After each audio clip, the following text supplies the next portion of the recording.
Welcome to the Daily Plunge. We are in the prophet Haggai, chapter 2, verses 1 through 23. The word of the Lord comes through the prophet to the governor Zerubbabel, the high priest Joshua. But it's not just to these two guys. It represents being given to all the people. And, after a month of rebuilding, they're discouraged and frustrated. And he asked, do you remember the temple from before?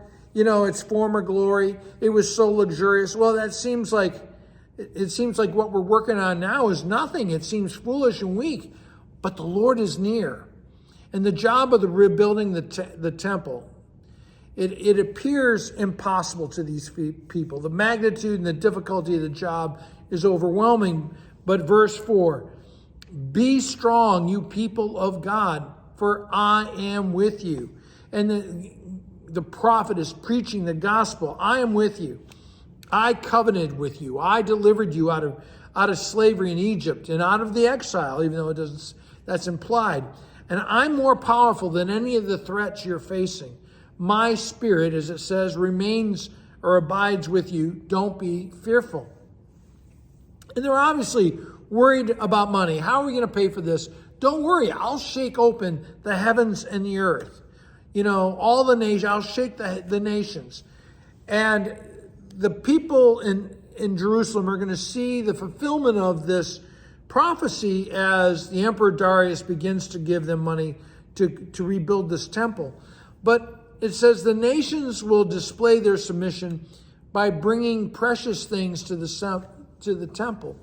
And he talks about silver and gold. The silver and gold belong to God. But ultimately what belongs to God? We do. Our soul. And the most precious thing to everybody is themselves, right? And so people are going to bring themselves to the Lord so that the prophet can say that even though this temple looks small and puny, its glory is greater than the one in the past. Because why? Because the spiritual splendor is coming through the preaching of the word, the proclamation of the gospel. And that the temple will become a source of shalom, peace. And that shalom really is abundant life. And so we go on in verse 14, so it is with my people. That's the opening phrase. That whatever they do, whatever they offer, it's defiled.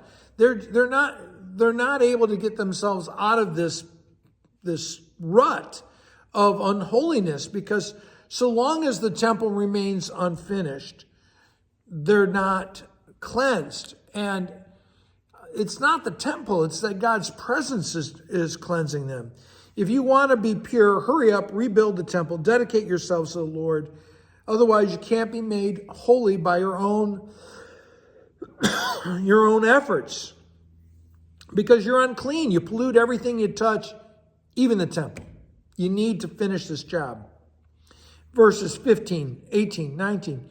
Give careful thought to how the way things are. Are things going well? Maybe instead of focusing on what you think is right, you do what the Lord calls you to do, right? So verse 19, from now on, I will bless you.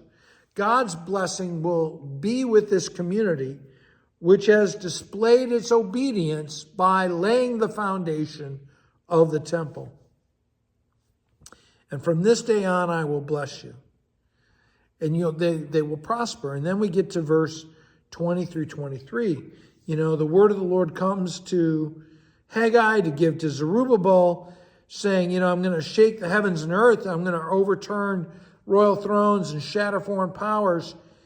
That all these things that you're worried about, I will take you and I will lift you up as a signet, as a banner, an emblem, that all of Israel will be an emblem to others, a sign of what God is doing in their midst. Hey, thanks, friends. Have a blessed day.